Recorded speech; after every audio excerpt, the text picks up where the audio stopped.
morning, good afternoon, and good evening to ladies and gentlemen. Good morning to Professor José Vieira, the President of WFEO. A very good morning to Engineer Yutunda, the Chair Ladies of the Women in Engineering WFEO. And we have our panelists here, Engineer Yam Teong Sam from Malaysia. We have Professor Singh from India, Dr. Peter Bonfield from UK, and we have Engineer Papias Kazawadi from Africa. We also have Engineer Mustafa Shehu, our WFEO President-elect. Today, the 19th of November, is the International Men's Day. It's meant to celebrate the achievement of men, the boys, due to your contributions in social, culture, economy, politics, friends, your career, and many, many. So on behalf of the WFEO Committee on Women in Engineering, we collaborate with the Institutions of Engineering and Technology, IET, International Network of Women Engineers and Scientists, INWES, Nigeria Society of Engineers, NSE, the Technological Association Malaysia, TAM, and we are pleased to invite you all to the webinar on Gender Perspective on Achieving the SDG 5. Ladies and gentlemen, let's welcome our Chair Lady, Engineer Yutunda Holloway, to address, to deliver her welcoming address. Yutunda, please. Hello, everyone. Thank you, YA, for the introductions. And thank you to all the panelists. YA has introduced everybody, so I won't go into all that. But the participants also, thank you very much. You've joined us today, taking time out of your weekend to join us for this webinar. As you must know also, it's the World Federation of Engineering Organizations Committee for Women in Engineering who has organized this webinar.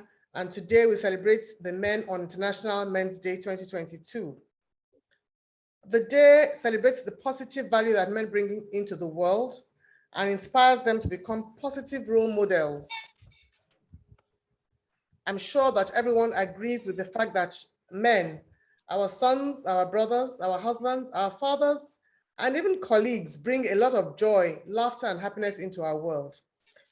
So our committee recognizes and believes that mutual recognition and respect and partnerships is the way to get to SDG 5, gender equality. So the webinar wants to underscore the importance, also wants to underscore the importance of SDG 17, partnerships across the goals along SDG 5, which is in line with number 4 of our thematic schemes and emphasizes partnership of citizens. So that is, in order for everyone to contribute to benefits, everyone needs to contribute. We do want SDG 5 and its targets to be achieved before 2030, where all women get equal chances and freedom to contribute to the development of their countries. We want hunger and poverty cases to reduce significantly, and we want more than half of third world countries to have fully developed by the end of the century. The theme for International Men's Day 2022 is helping men and boys. And we want to celebrate the positive contribution of men to this world, to their families and communities, and promote their well-being. Achievement of gender equality becomes much easier when the roles of men are achieved as partners. The emotional, physical, social, and spiritual health is important, and it should not be underscored, it should not be ignored in achieving that of women. Men are partners in achieving SDG 5. Thank you very much. Thank you, Yutunda. Thank you.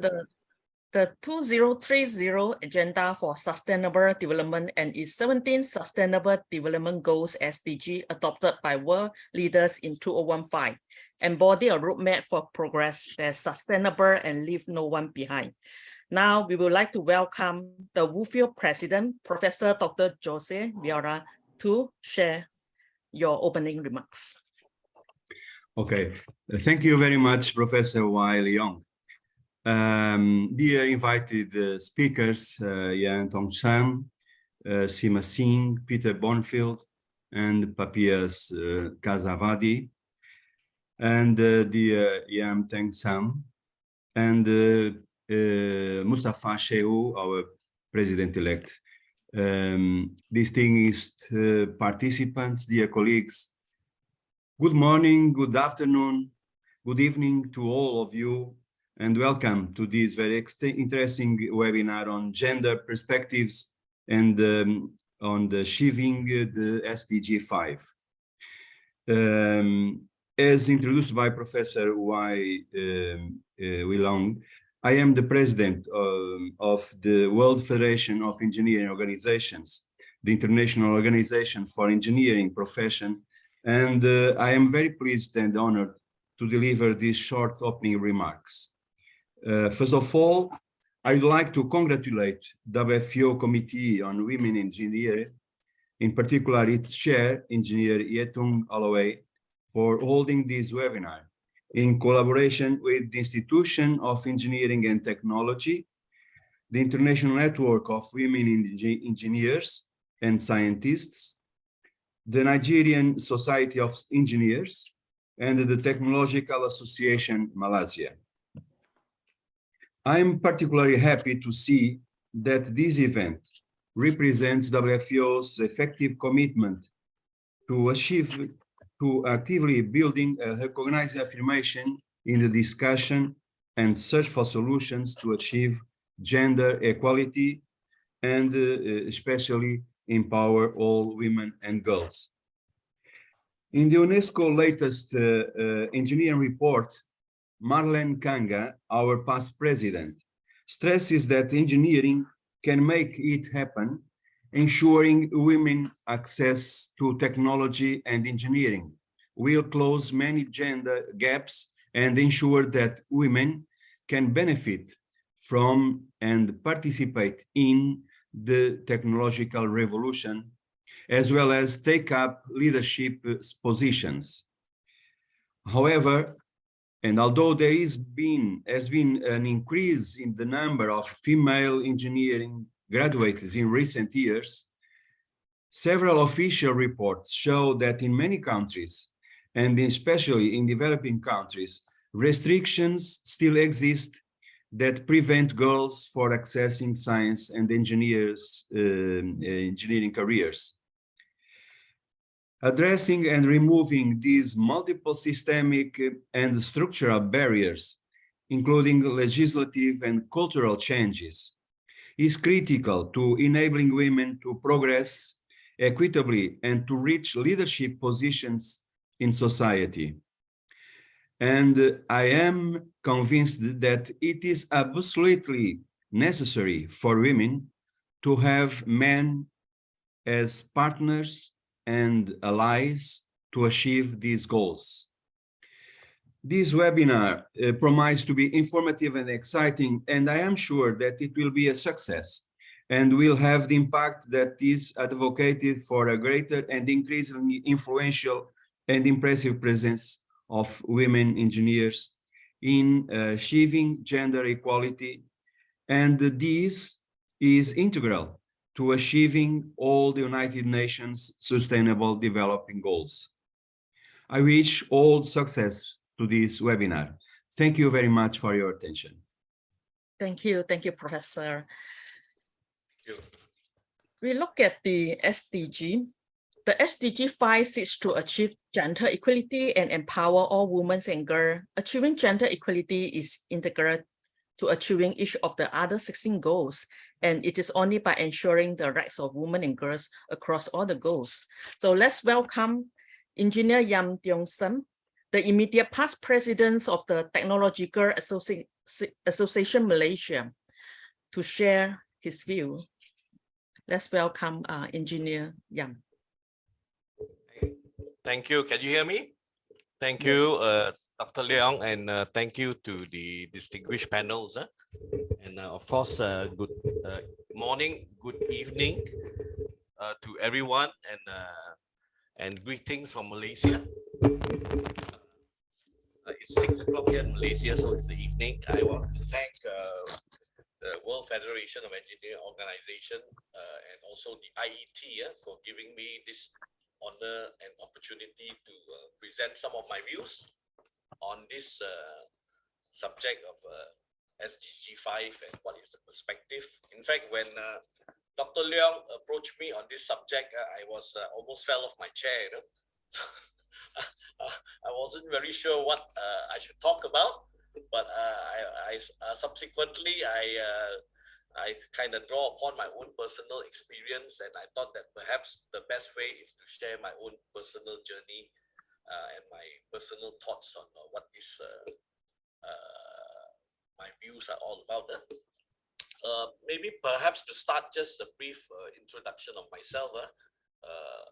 I'm a civil engineer by training, actually, and I've actually studied in the UK for 4 years in civil engineering, and also worked in London before coming back to Malaysia to practice as a civil engineer, and subsequently I actually ventured into the construction industry, you know, and I think the broad statement about my experience in the construction industry is a very male-centric industry. There are certainly more males in the industry than women. So I was also actually, during the last 30-40 years of my career, I have been actually very active in advocating professional development, both in the Institution of Engineers and also the Technological Association of Malaysia, where I was the immediate past president for the last 4 years. Incidentally, the Technological Association is actually the oldest technical association in Malaysia. Okay. Now, I want to start by just asking this question: what is gender equality, or rather, is there gender inequality in the first place? You know,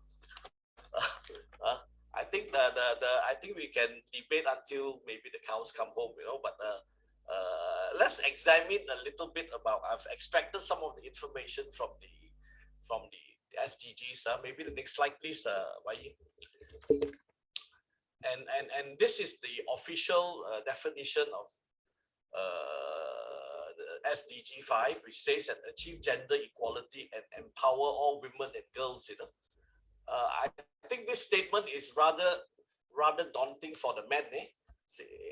As of today is the Men's Day. So what does it really mean by gender equality to empower all the women and girls, and why do we need to empower all the women and girls?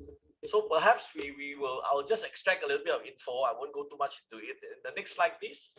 I got this data from the United Nations Sustainable Development Reports that gives you all this data, you know, and it evidently shows you that some of this information here that it says here we would take another 40 years for women and men to be represented equally in national political leadership at the current pace.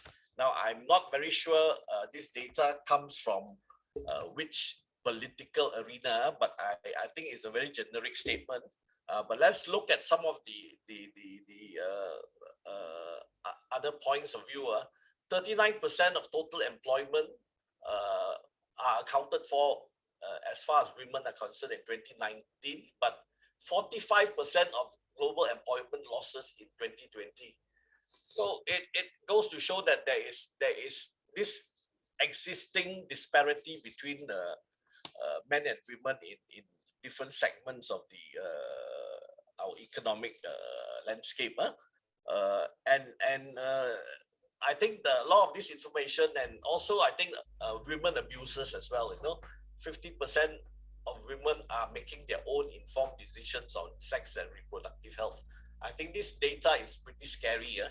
I'd like to share one more slide, which is relevant to Malaysia as of today in terms of the political landscape. Incidentally, today is Malaysia's general election day. And we are actually in the process of waiting for the votes to be counted. And if you look at the total number of female voters and male voters, they are roughly balanced. But if you look at the candidates that are actually pitching for parliamentary representation, if you look at the gender breakdown, male is 86.5% and women is 13.5%. So there is a great disparity, you know. So certainly gender inequality exists. And maybe that's why we need to have this SDG 5 to redress this problem.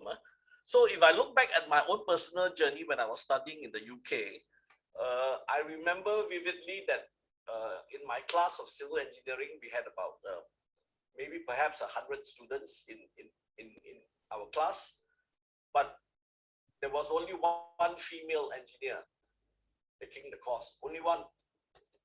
And then we always wondered why. Perhaps maybe because civil engineering is a very physical type of career. If I remember correctly, there were more females who registered for courses in electrical and chemical engineering. There were a little bit more, but not much more. When I was working as well in London, there were also very few professional staff in the engineering design office. The only females that were working were essentially the supporting staff, the assistants, and perhaps maybe the administrative staff. And that was way back in the 70s. So what I'm trying to say is that even at that point in time, there was some form of gender inequality. Fast forward a bit back to Malaysia when I was essentially working in the construction industry, and I was constructing buildings and stuff and infrastructure works. Even more so, I think during that time, there was hardly any women in the industry. Even though occasionally you get one or two female civil engineers that will come to the sites. But other than that, there was none. So again, my immediate thoughts were perhaps that it's a very physical profession and may not be suitable for women, or I don't know. I don't have an answer for it, But generally, on the administrative side, you would find that there will be more women working in the industry, and on the design side, there would be engineers who are working in the design segment of the industry. So overall environment in terms of gender apportionment in the construction industry, I think it's the women component is actually very, very low. Okay. Apart from the actual physical and the design components of the industry, in terms of the sales and marketing industry, you would probably see visibly there are more women who are in the sales, technical sales, and they would probably be trained as engineers as well. So I'm not very sure whether this is actually a good thing or a bad thing, but that is how I perceive it to be, and I think that is certain amount of reality attached to that. Of course, if we fast forward to the present day, you can visibly see more and more women and technologies in all segments of the industry. I mean, even as of today, our panels are consisting of more than 50% women here on this panel. So that shows that there is a marked progress in terms of how participation of women in industry is taking shape. As far as the Malaysian story is concerned, I think my observations as of today is that you would starting to see more and more women in politics as well. More and more women like Dr. Leong who are heading certain organizations and making great strides. In many segments. Just to quote a few, like for instance, in Malaysia, our chief judge is a woman, and the head of the banking national bank was a woman. So you will see women I wouldn't use the word creeping. They're coming into the fore more and more in Malaysia, and actually you actually do see more and more women in all other segments of the industry, across the whole economic landscape.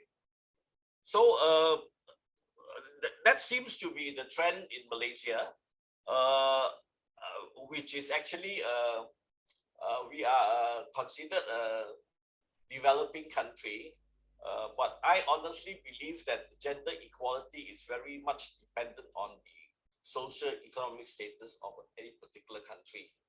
So without going into too much detail, I just want to end by saying these few words. The first point is I believe that gender inequality does exist in all parts of the world, from my own personal observation, and to a large extent, it's all dependent on the cultures, the social economic status, and so on and so forth. The magic SDG 5 under the 2015 Sustainable Development Goals. It's the 17 goals are actually a very far-reaching set of goals set up, by United Nations, and the one on gender equality to empower women, I think it's tremendously important in bridging the gaps between men and women. I think across the whole world. But I think to implement programs to bridge this gap takes tremendous resources, and I think in different jurisdictions the types of programs and the nature of it will be different. I know for a fact that in Malaysia we have quite an active initiative on gender equality programs. And I think it's my sincere belief that there is actually no country that has really achieved gender equality. I would be interested to hear from the other panelists also what they think of this. So I think with that, I would like to thank you once again. That would be all I have to share today. Thank you very much. Thank you, Wai. Thank you, Engineer Yam. So, ladies and gentlemen, the goal is to get equity, justice, and inclusion, and economies that work for all. So let's welcome Professor Sheema Singh to share with us your view. Sheema is a professor of economics at the Delhi Technological University, India. She's also the board of directors of INWES as well. So let's welcome Sheema. Thank you. First of all, I'd like to congratulate all the male in the panel and the audience on the International Men's Day. And I would like to say that it is my third presentation, because it was very difficult for preparing a presentation for such occasion, because I have never attended any program which has been organized for male. It is as an International Males Day. But anyway, and then after the presentation of my previous presenter, so I like to add something in my presentation before I speak anything. Actually, the women were working already, they were working, maybe working more, and the male and female they complement each other, and it was very well managed earlier in the traditional economy that is called patriarchy. Now the society had changed, and the resource ownership was not with women, because she was leaving her home and going with to stay in the husband's home, and that's why the whosoever controls the resources controls everything, and that is the question. Now empowerment and everything is about the controlling resources. So, and all men have done, means in the UN also, the whosoever has proposed any kind of change must be a male.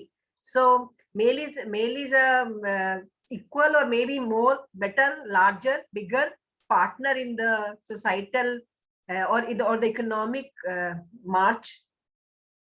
So far, UN has done significant progress in advancing gender equality through many of these agreements like Beijing Declaration and all those things. Even in the Millennium Development Goal, out of 8, 2 were on the women. They were for the directly benefiting the women. That was second and the fifth one. Even in the gender, the fifth, we are already here to discuss the gender equality, what is happening. And many other goals are also has a significant aspect for or window for women also, because poverty, hunger, and everything has a women face also.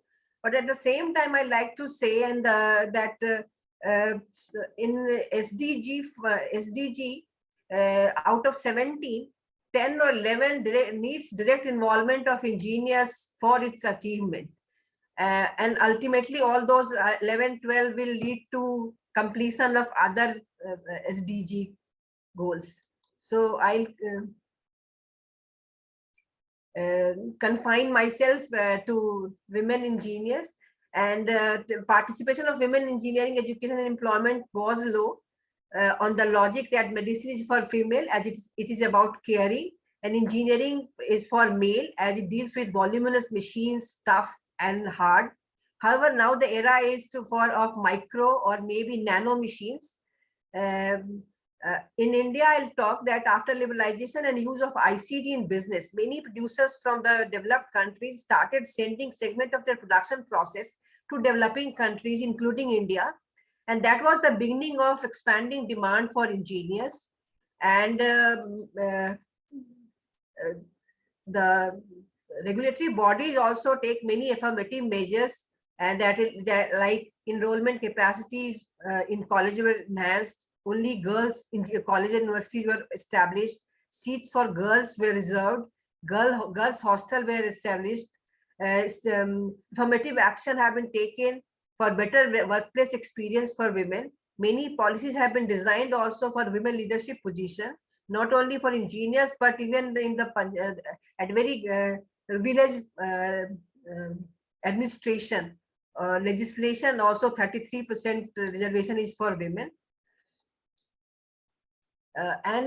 Eventually all those have led to a very positive kind of result, as it has the curves are showing. The upper one is showing for STEM and the lower one is for engineering, but so both are continuously growing. But for engineering, 1991 to 2010-11, the growth is very steep.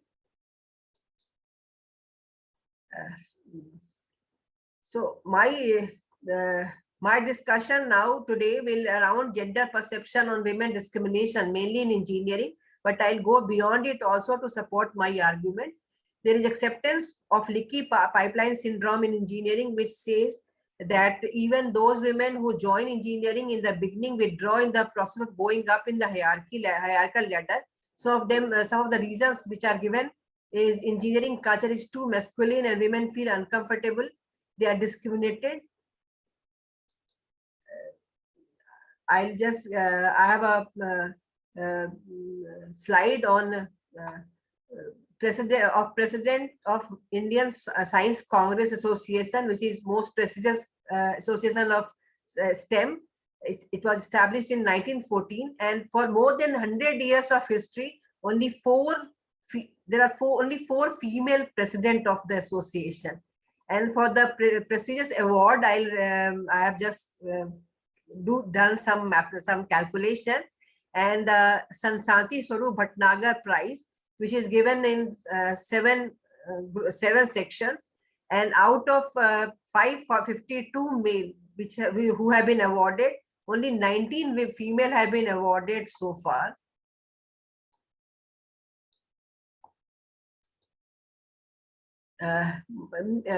McKinsey Global Institute in its report has mapped 15 gender equality indicators for 95 countries and has found that 40 of them have high or extremely high level of gender inequality, or at least half of the indicators are extremely, means the differences are very high. I have also done a study which I presented in APNN 2019 at Nepal. And I did an anthropological study of women engineers, and I found five bases of discrimination of women engineers. One was discrimination at the time of joining. They prefer male in place of female. Then more work is given. So even if they are getting same salary, but they are being given additional unpaid kind of activities. Then fault finding, so to criticize work, to give less importance to suggestions given by women in the panel or something like that, not considering at the time of promotion, saying no, not qualified for promotion, and lower salary in the private sector where salary is negotiated, so they may get less salary. Now INWES, where I belong to, they are also concerned about it, and along with KWSC, they did an international project on perception on gender barriers in STEM in 2021, and they in the survey 638 men and 575 women participated, and 2 non-binary belonging to 29 countries from Asia, Africa, Europe, and America. And they found that there is significant difference in the perception of men and women towards barrier in STEM. The greatest difference was on women receive the same social evaluation and respect as men in their role as scientists and engineers. And the second question where the significant difference was, women equally receive appraisal or award for the outcome of their projects or research work.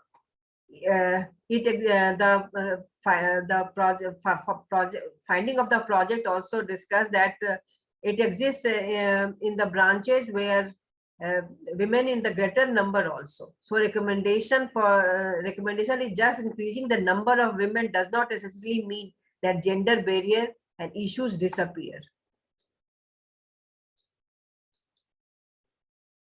Can you press the slideshow?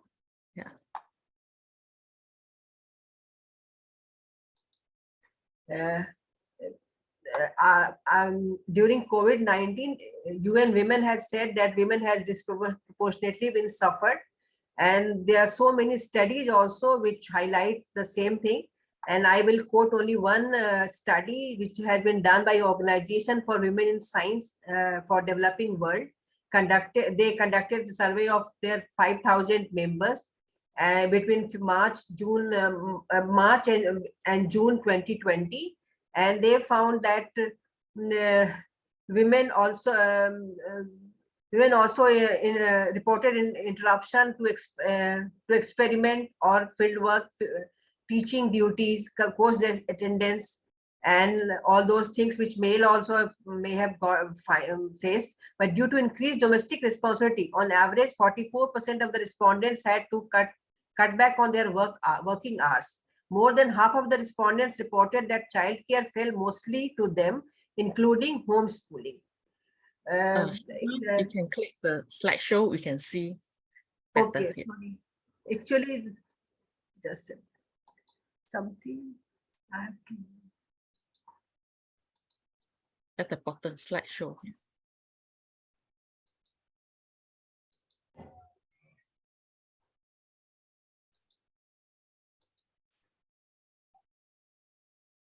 Yes.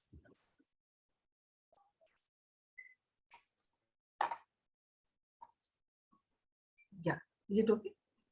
Yeah, better. So, however, I also conducted a survey in 2022, and I took a sample of 384 for a known population. I calculated that sample size, where 260 male and 115 female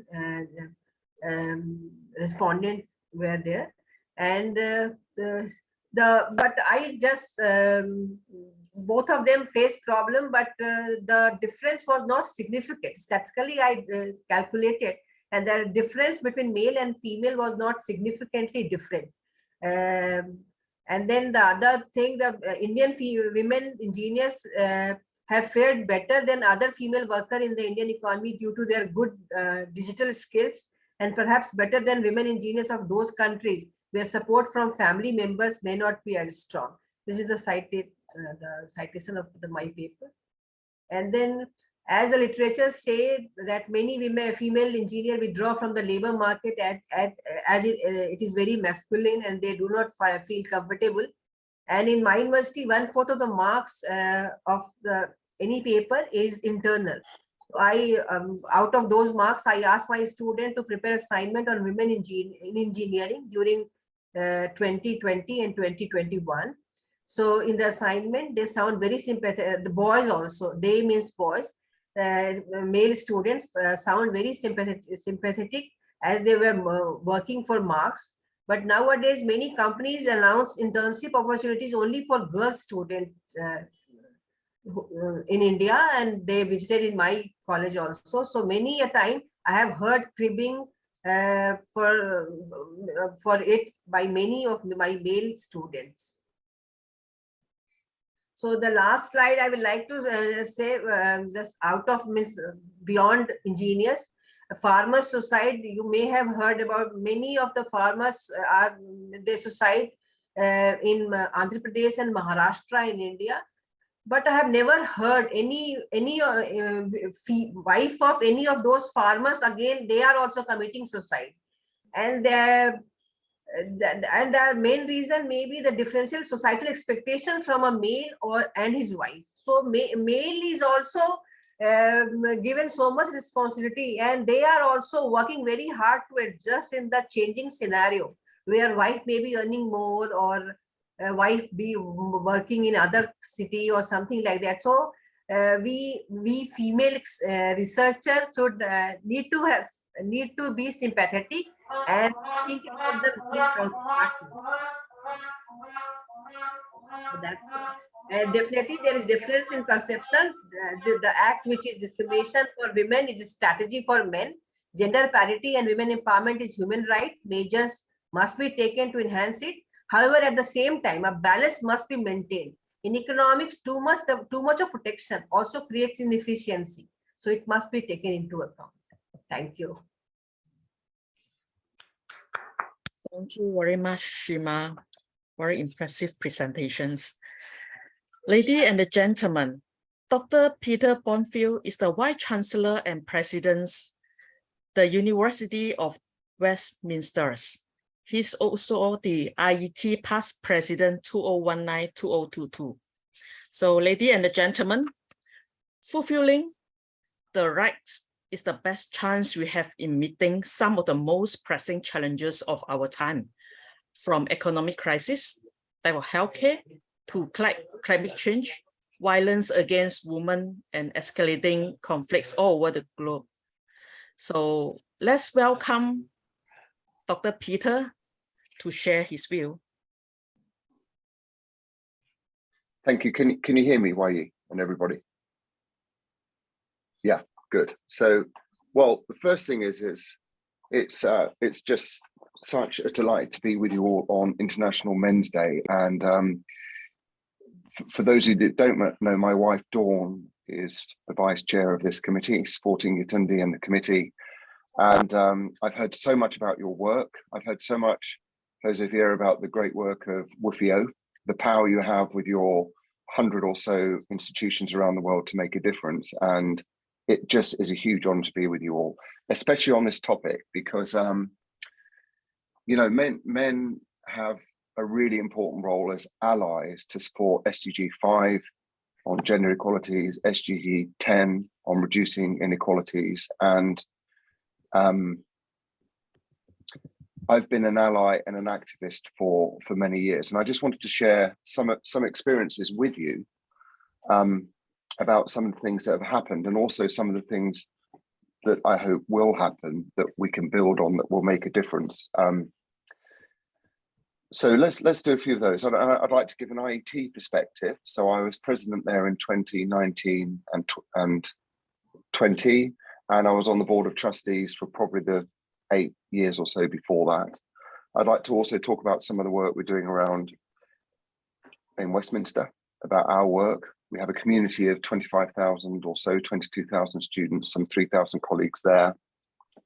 I've just actually written a report with Helen Atkinson, who is a fellow of the Royal Academy of Engineering, for our our engineering and science research funding body, the UKRI, UK Research and Innovation, who puts a lot of money in, about £8 billion a year, into research and innovation, and how that's going to help flip things so that not only do we have more diverse, so we have more diversity required to deliver outcomes that work more inclusively for everybody. So let's go through some of those.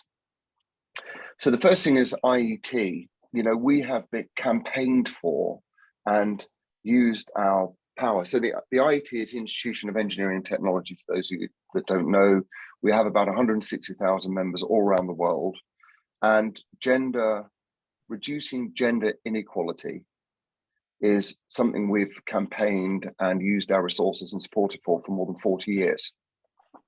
I guess one of the things we're most famous for is our Young Women of the Engineer program. So again, we have an award for the Young Women in the Engineer, which goes back 40 years. So I think way before this became more, more holistic campaigning theme, we had that. And so we have 40 years worth of brilliant, inspiring, motivating women who, having won the Young Women in the Engineer Award, have gone through to positions of power and influence in the UK and around the world. The event is massively celebrated. In fact, I'll put a link in the chat later. We have our celebrations next month for this year's Young Women in the Engineer. And the way it works is women from all around the world apply, and we have judging panels, and we really celebrate the event. We have a fantastic event in London, broadcast around the world, but it doesn't stop there, because then we have a whole program of promoting and supporting and using our young women of the engineers as ambassadors to inspire change, to stimulate change, to enthuse change, and to require change.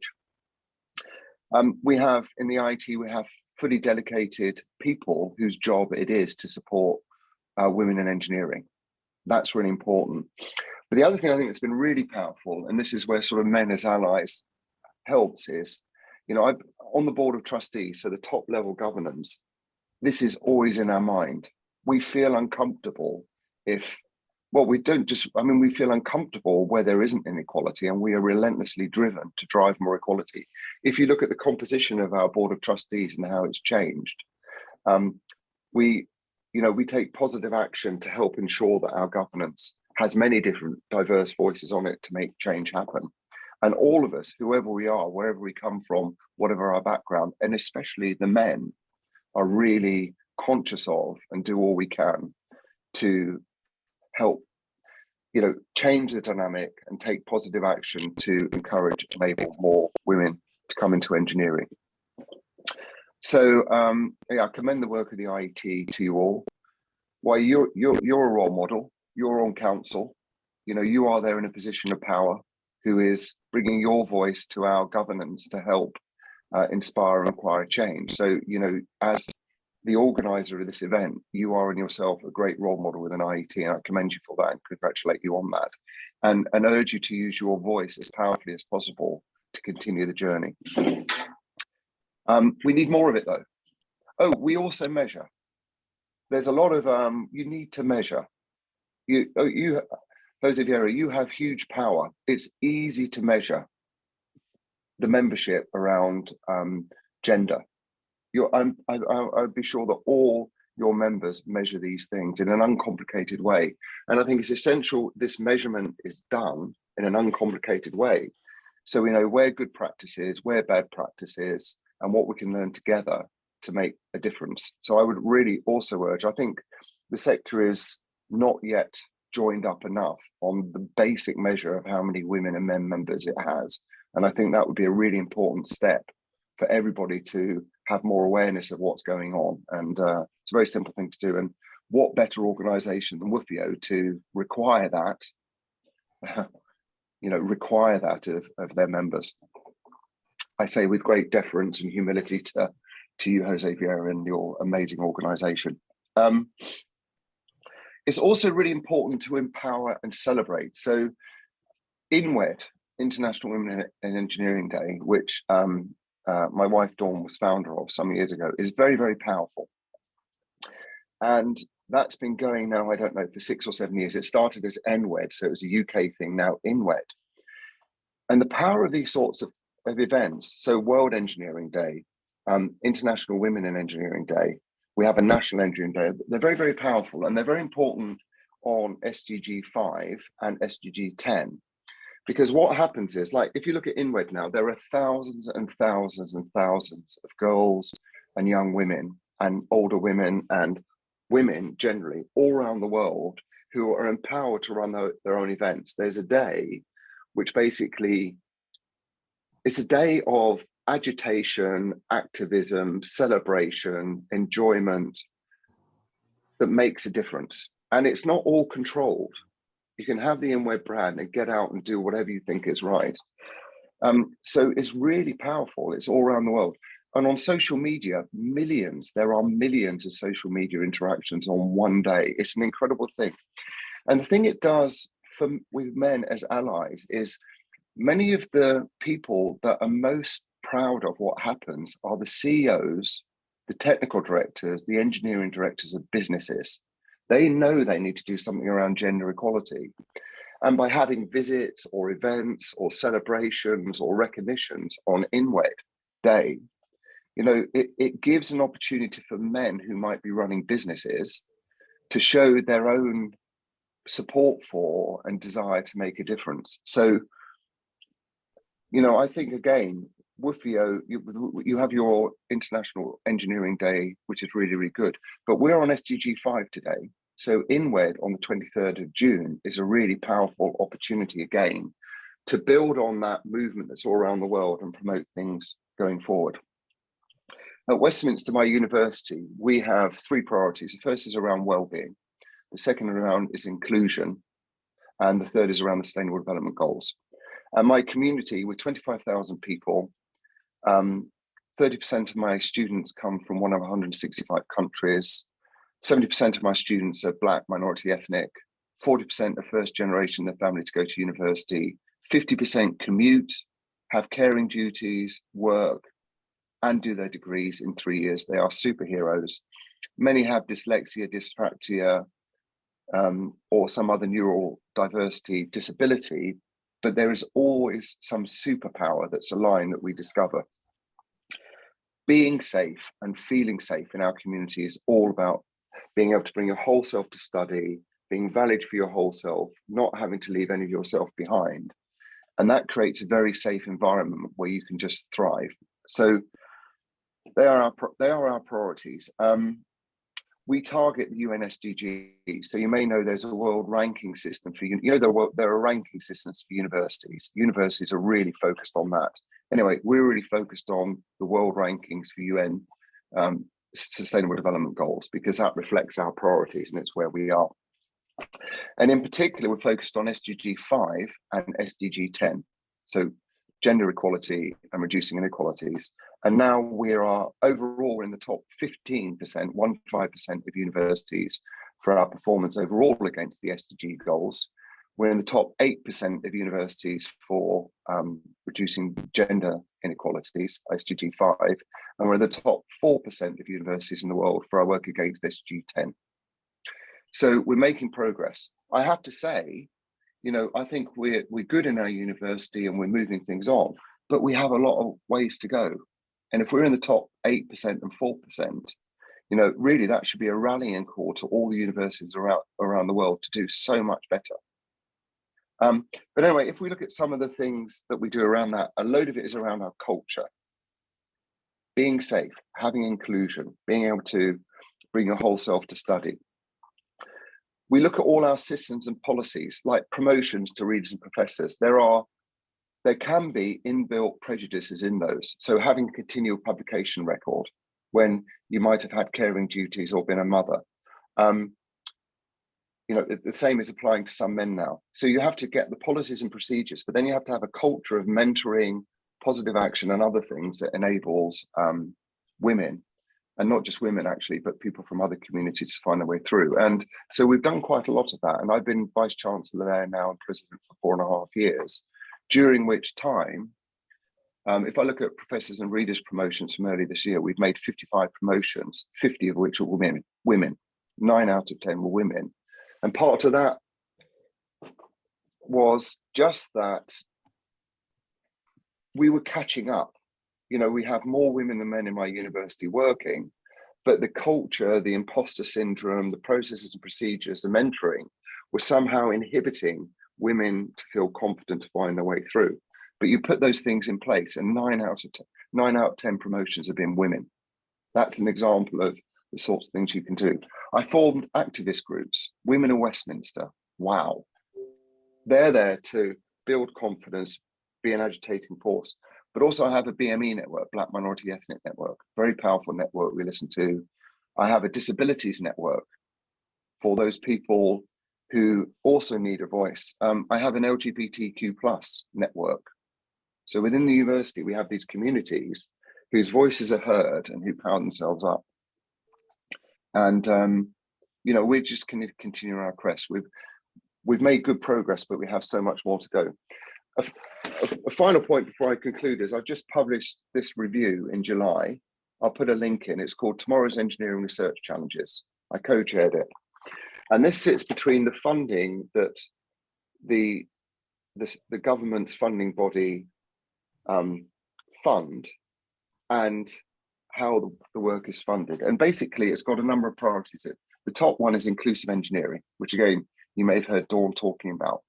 And this is really looking at the outcomes of engineering and making sure that whether it's a transport system, technology, biometric systems, energy efficiency, whatever it is, you have to make sure that the outcomes of the research deliver fair, equitable, unbiased, non-discriminating outcomes that make the world a better place against sustainable development goals. And the power of that is, it's saying, basically, you have to think about this in your research applications to get the money. The only way you can do that is by employing and engaging a much more diverse community of interests to participate in the research. So it's like a pull through for a much more, and it will require much more diverse input. So again, that is another way in which we can drive better change. And again, I understand your committee has committed towards target 5B, which is use of technology to ensure gender equality. And that's a really powerful enabler again that I hope you can put your energies behind. So to conclude, I guess, again, I'm just enormously respectful, a fan of what you do in WFEO and what you do particularly in this committee. It's I think it's a brilliant idea, YE, to have a Men as Allies event for your committee today.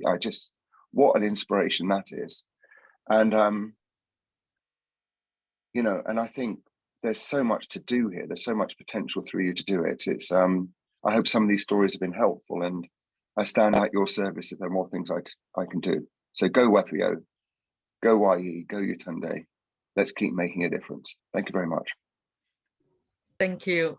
We will make a difference. Ladies and gentlemen, this webinar on the International Day of the Man is an opportunity for us to listen to men as they share their own views on ways that men can support and partner with women to achieve gender equality for all. The next speaker is Engineer Papias Kazawadi. He is the President-elect of the Federations of African Engineering Organization. He is also the chairman of WFEO Committee on Anti-Curruption. Let's welcome Engineer Papias.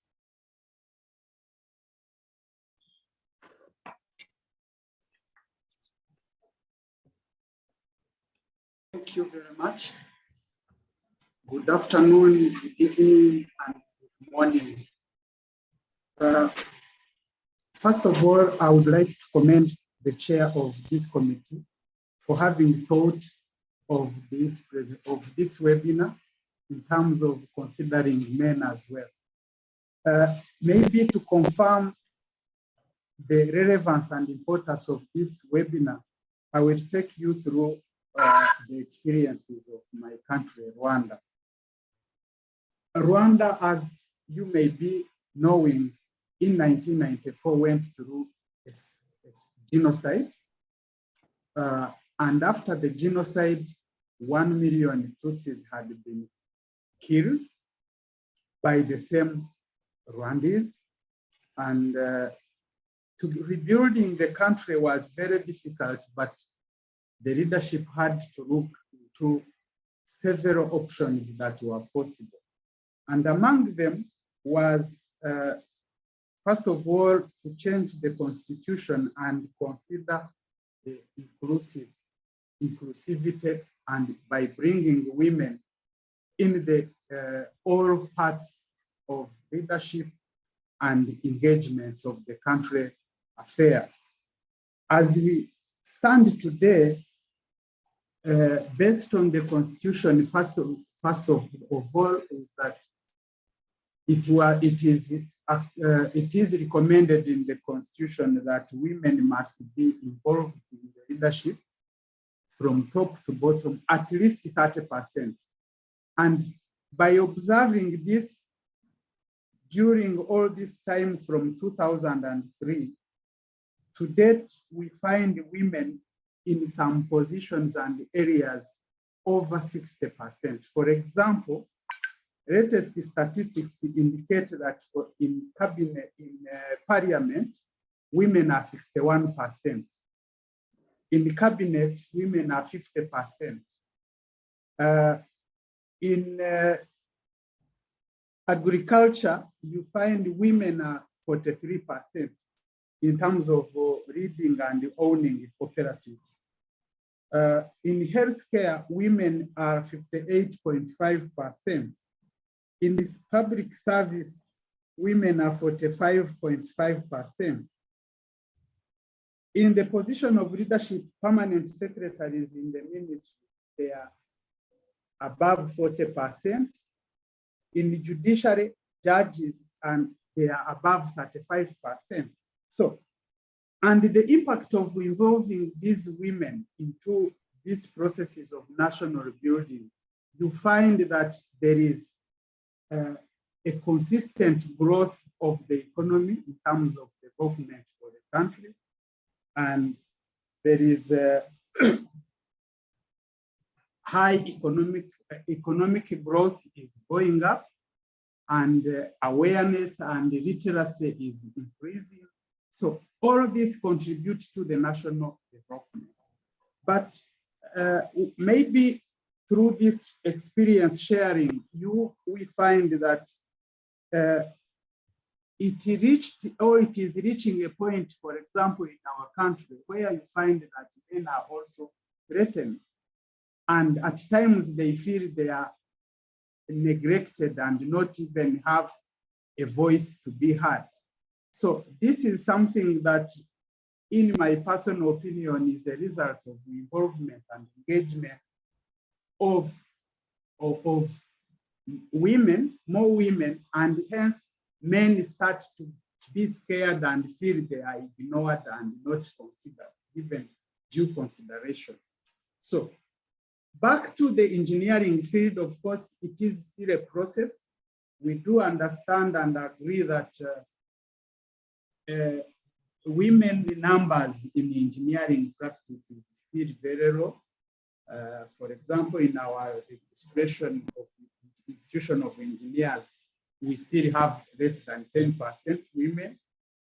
But of course, efforts are being made through advocacy, where today you can find over 30% women involved in the construction sites, over 30% involved in the design offices and engineering projects. In leadership and management, there are many organizations, especially private companies, that are owned and run by women CEOs, and their performance is incredible. So to conclude my remarks or my sharing of experience, it is always believed that now, to date, what a man can do, women can do better. And I think on the aspect of corruption, statistics are also keep indicating that women are less corrupt than men. So we have to admit and get to the line and come together with women as our sisters, our mothers, our wives, so that we contribute handsomely to the development of our nations. And by so doing, the world will change for the better. I thank you very much. Thank you very much, Engineer Papias from Federations of African Engineering Organizations. We received quite a lot of questions, and I have cut and paste on the webinar chat. The panelists can have a look.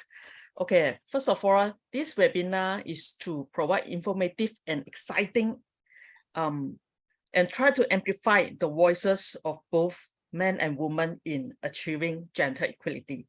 So the first question from Cameroon by Engineer Rene to the first speaker, Engineer Yam. I try to read out the question. To the first presenter, what's the tips to increase women representations in all sectors? Engineer Yam. Thank you, Dr. Leong. I think this is a very big question, isn't it? What are the tips to increase women's representation in all sectors?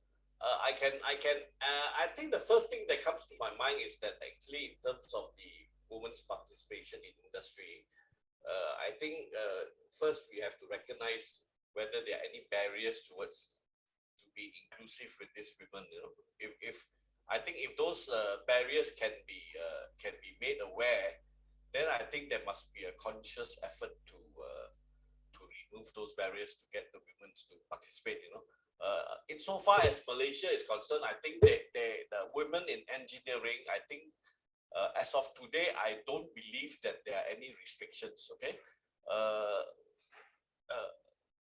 Insofar as the industry that I'm in, as far as the construction industry is concerned, there is still a low percentage of women who are actually physically working in construction. I think the main reason is because they're women, you know, and but in terms of policy, I don't think there's any policy towards that. So I think sometimes it's actually due to maybe physical, social, cultural barriers that are not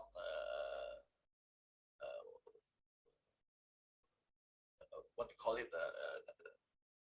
real barriers in a sense, but they are just physical issues of the fundamental differences between the man and the woman.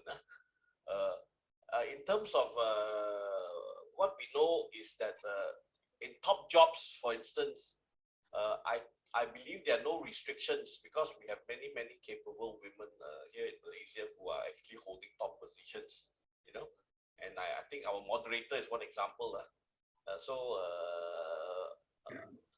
In all segments, I think there's no one answer that fits all. You know, I think the basic barriers must be identified, and then I think in order to achieve the SDG 5, I think we'll need to actually look at those barriers and actually implement the policies to try to achieve the equality goals.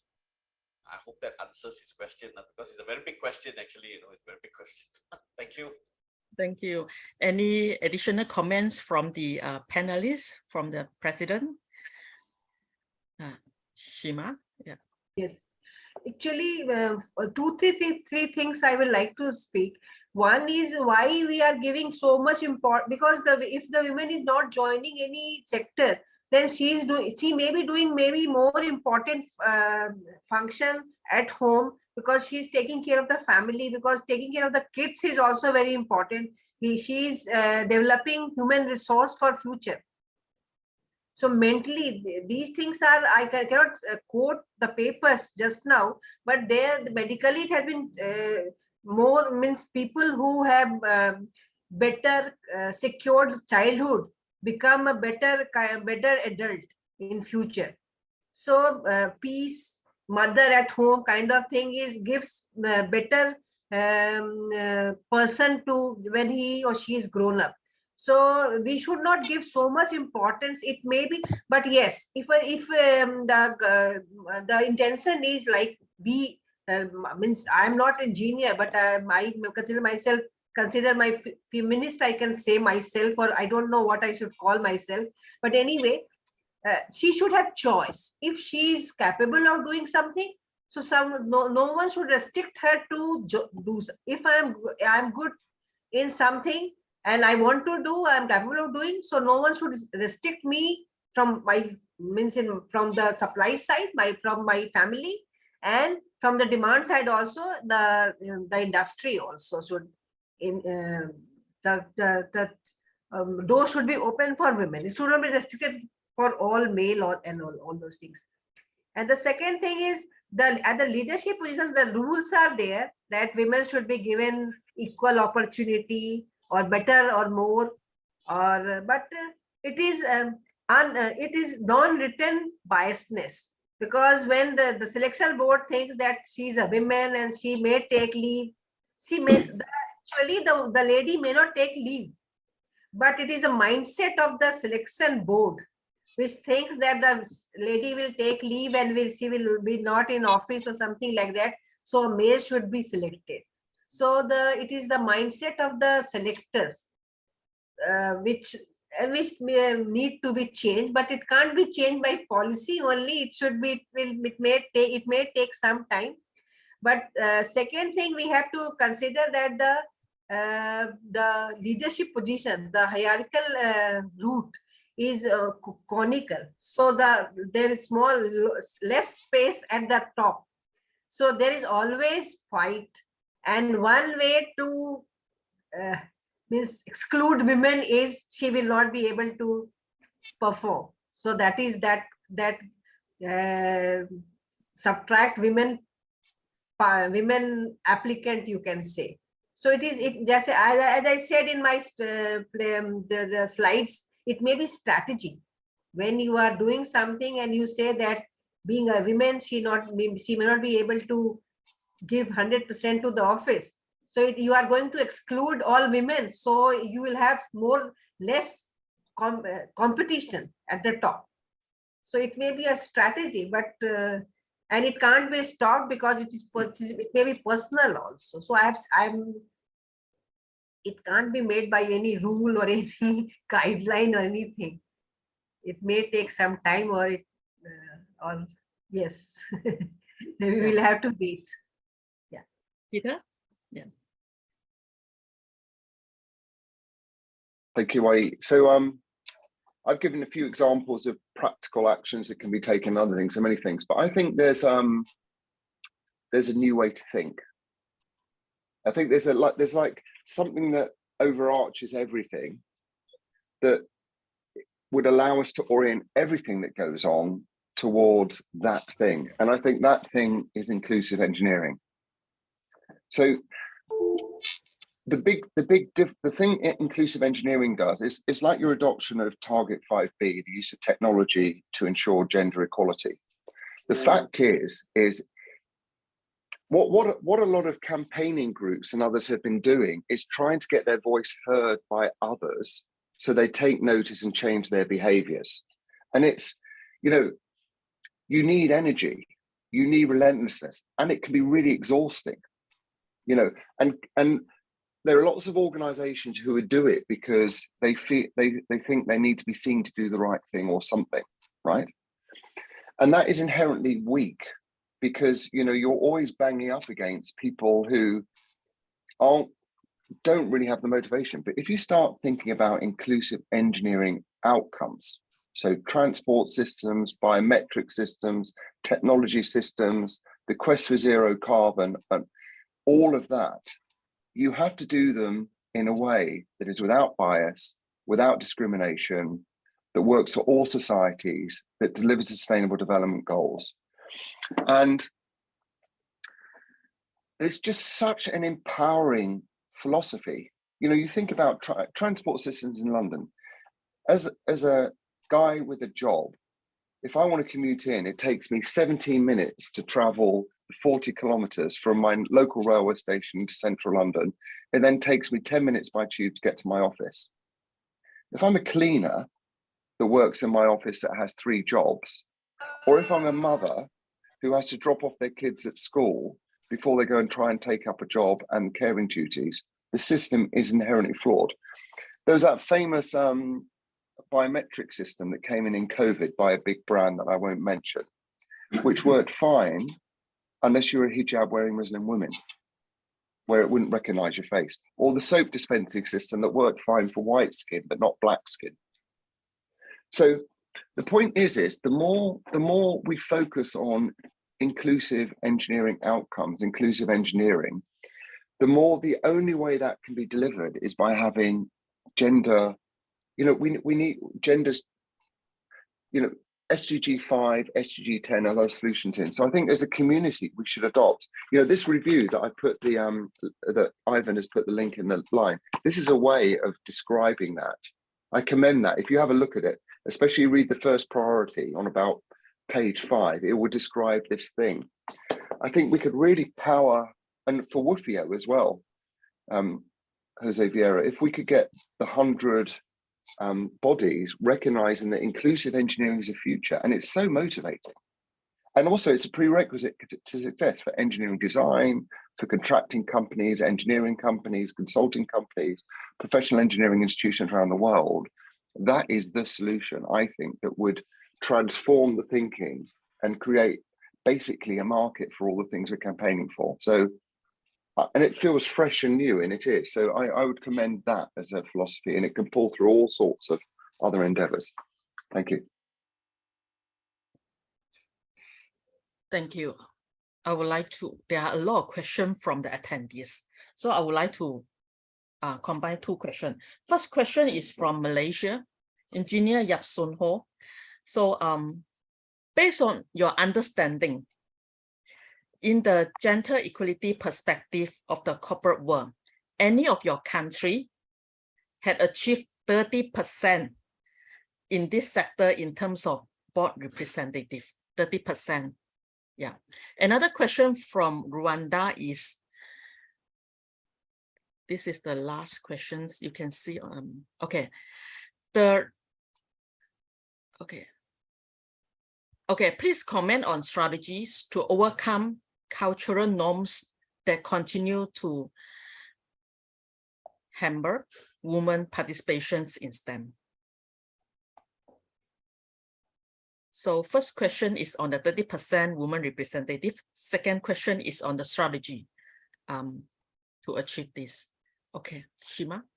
Yeah, actually for the first question, I can just laptop is here. So I'll take 5 minutes and bring out the last year's presentation, and some of the European countries have given reserve 30% or 40%, 33% reservation.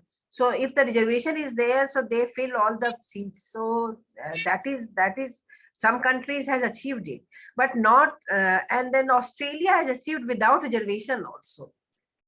Between 2011 to 2022, Australia, the board representation had changed in Australia drastically. So you can go Google and can find out.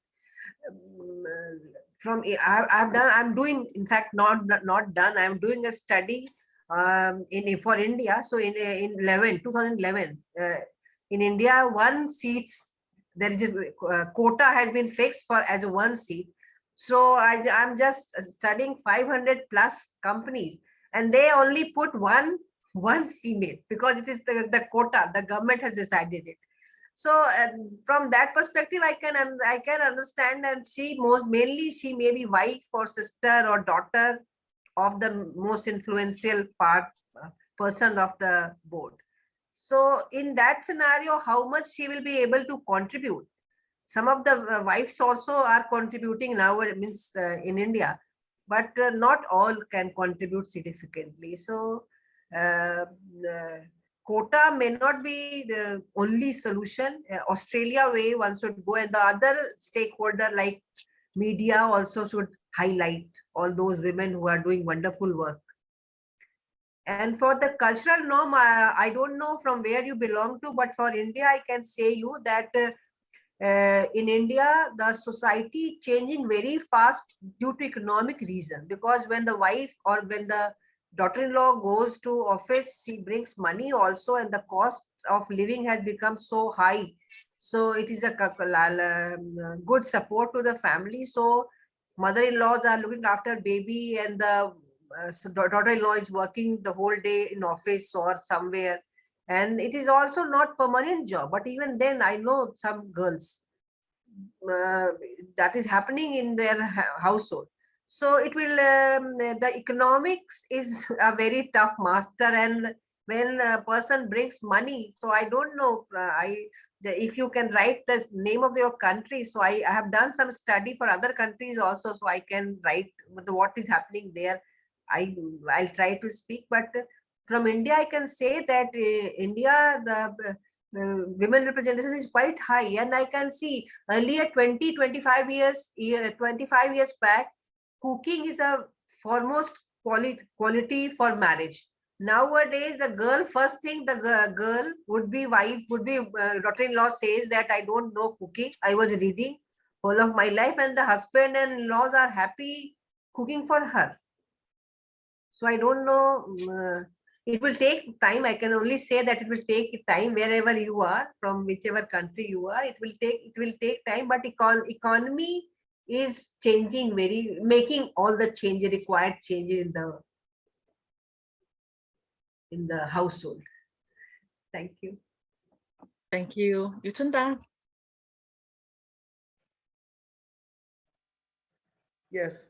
One of the things that the committee, one of our strategic themes, strategic theme 3, is engineering strategic, is to have a collection of engineering strategic indicators. And we worked with Engineer Canada to ask countries to look at a 30% women inclusion or participation in engineering particularly. So this is something that we have been promoting with the WFEO. José, sorry, I have to say it again. And even Papias, now the president-elect, the only way that we can get policymakers to even consider or to even measure to know whether we are 30% or 20% or 10% is to have statistics. So the question that the lady asked, we don't know what, some countries don't know whether they are 30%. We might be at 30% here, but we don't know. So, but if WFEO and FAEO, if they take the lead in collecting these indicators and asking national members and institutions to just tell us what percentage of women do you have, just simple figures. What percentage of women do you have in your boards, then that would be a benchmark, a start. So so that's one. Then the other thing is how to improve. It will be probably, again, that document will encourage governments to talk to people and to make it known to people that engineering is not a bad thing. And the women that are already engineers need to act as, and with men as well as partners, act as role models to let women know that, to let younger girls and communities know that engineering is not a profession for just men, that women can succeed at it as well. And that's something that we do, particularly in Nigeria. We visit a lot of schools as APWEN, the Association of Professional Women Engineers in Nigeria. We visit a lot of schools and we encourage young girls to study engineering. The problem is something that Seema talked about, the leaky pipeline. So progressing in engineering becomes a problem if that is not addressed. So they just drop, and they do as well as girls in colleges, as the boys in colleges. So along the line progressing, they just drop, and so by the time we get to the top, we have fewer women at the top. So it has to be addressed at all levels. The young girls, okay, aspire to study engineering, then aspire to remain in engineering, aspire to get to the top in engineering. Thank you. Peter.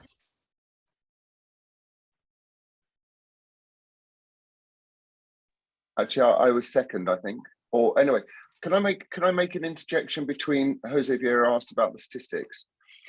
For some reason around the world, there's engineering professional institutions have a big problem with anything that's difficult about measurement. It's a reality. We have it in the UK. We have 37 professional engineering institutions. It's really difficult to get to measure. And I think my humble opinion is the worst thing you can have is a scorecard or some balance thing. What we need to do first is to say, we need to know of your members, how many are women? One question. Start with one simple question, require all 100 to report it. That's it.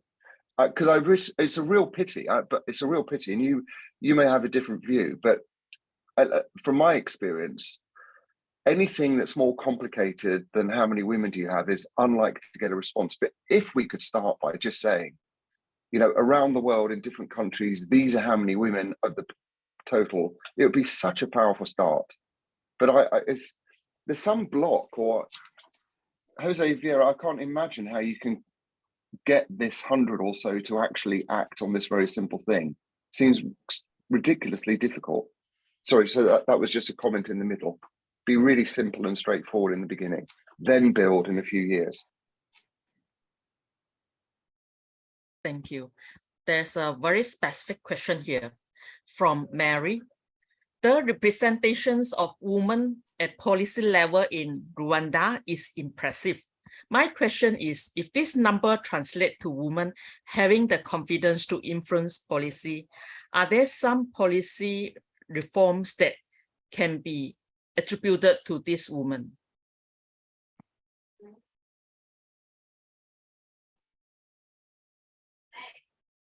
Any policy you're aware of? The policy in enforcing, I think the experience of Rwanda is that the top leadership really put a lot of pressure and made sure that what is put in the regulation is implemented. And they started it themselves by doing, for example, when you hear of Parliament having 61%, having half 60% in cabinet women, and so this is a good indication, which implies that even those women ensure that the appropriate policies are made from top to the bottom. And because the Constitution clearly indicates that at least in every, whether in recruitment, be private or public, 30% women must be there. Now we realize that because they have been engaged to a big extent, the outcome is impressive. You find different organizations are even recruiting more women than men. So what I think, first of all, is the mindset. Secondly, is putting in place the legal framework or the regulations that guide into that process.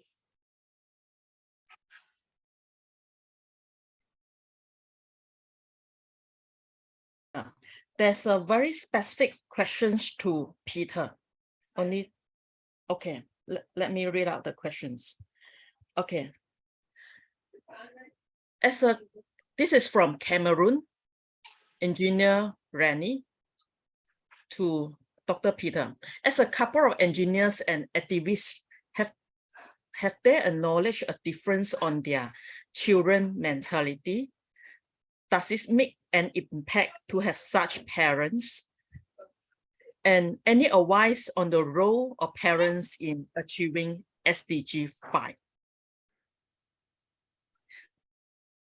How wonderful to be asked a question by Engineer Rini from Cameroon. I love this community.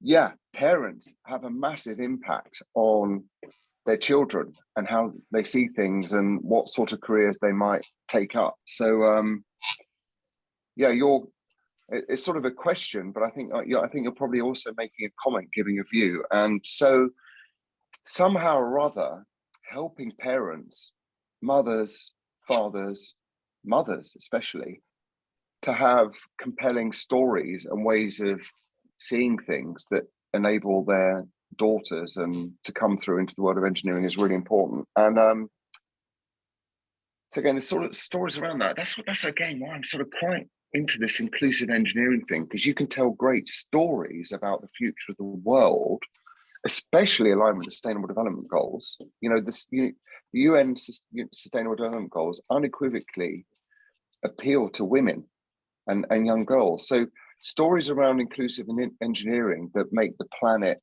more sustainable, that deliver more equity, that overcome poverty, that give more opportunity and partnership, are real opportunities. So somehow, as a community, we've got to think about a narrative and a way of communicating to parents, and I think especially mothers, that helps them, support, encourage, inform their children about the opportunities that are around engineering. The other thing that's interesting as well, in this review that Ivan has posted the note in, the second priority after inclusive engineering is around being multidisciplinary. So the humanities, arts and culture, social science, psychology, they all need to be embraced in the world of engineering to get better outcomes. So again, I know a lot of tech companies now are really looking at how they employ humanities students and others to make sure that their products work for all parts of society. So again, it's quite interesting. There are broader opportunities for attracting more women to come in and help make sure that engineering and technological solutions work. But I mean, a very insightful comment and question, and something to work on, with two opportunities around inclusive engineering and the Sustainable Development Goals. Thank you. Okay. Although we have a lot of questions from the attendees, we would like to invite Engineer Mustafa, the WFEO President-elect, to address his closing remarks.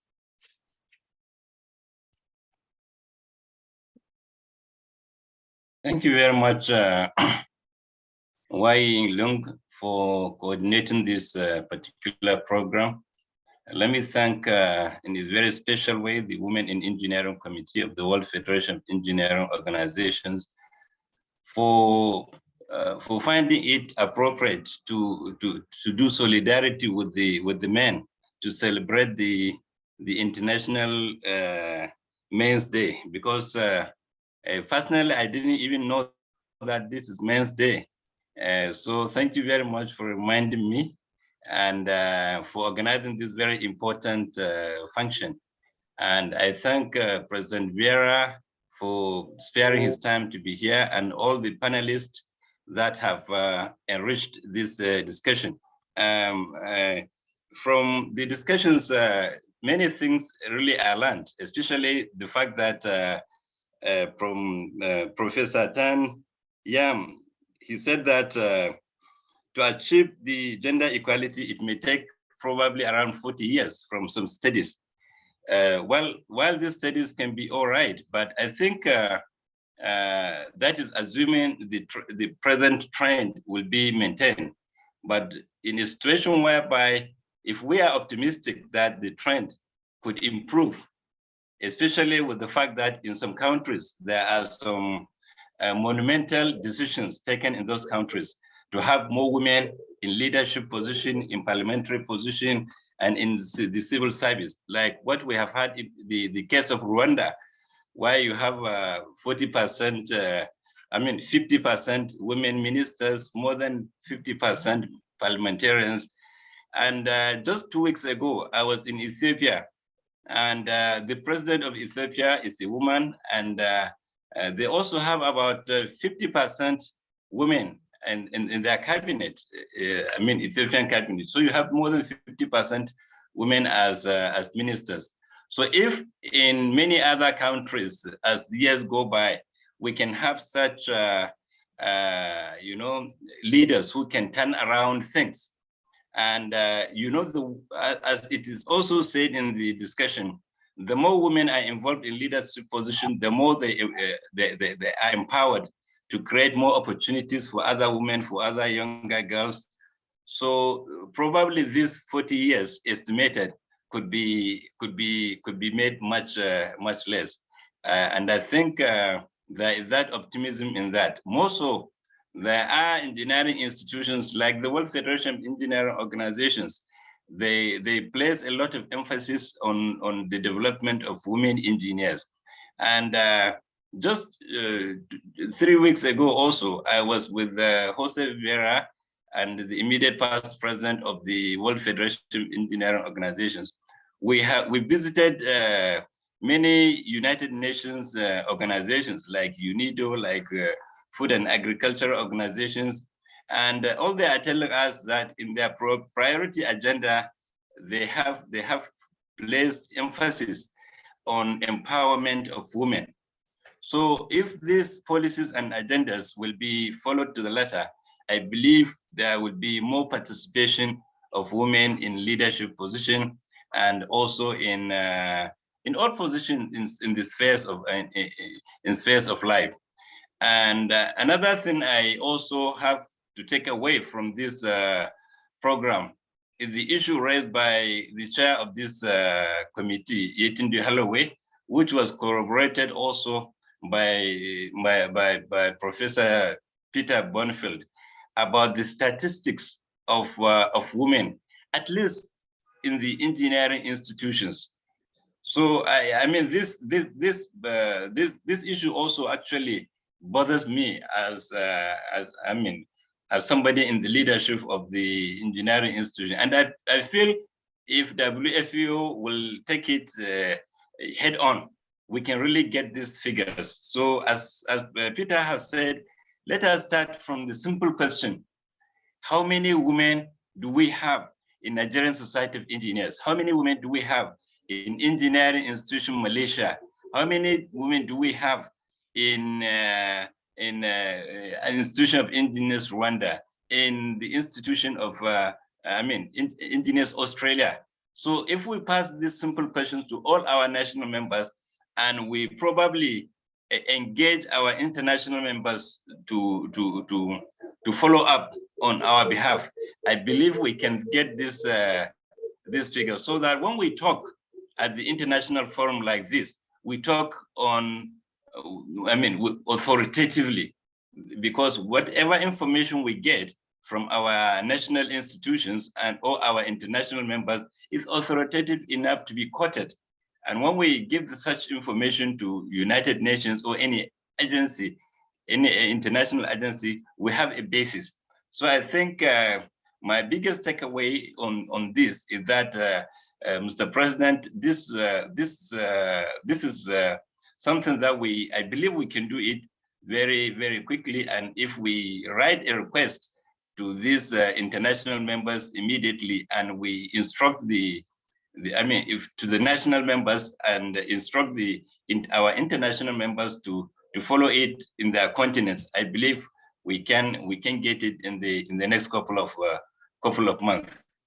Having said that, I really thank all the presenters, and these papers are very rich and very resourceful. I believe the WFEO will share. We'll put it in our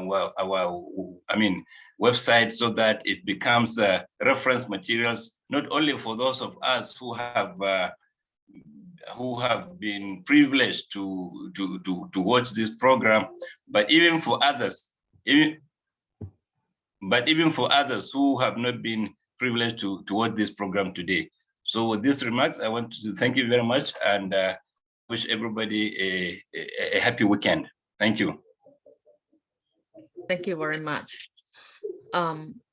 Professor José, the president of WFEO, Engineer Mustafa, the president-elect, Yutunda, the chair lady, and our 4 panelists, Engineer Yam, Dr. Peter, Seema, and Engineer Papias. So the webinars on these International Days of the Man is an opportunity for us to listen to you and share your views on the way that we can support each other. Thank you very much for your time. See you later. Bye-bye.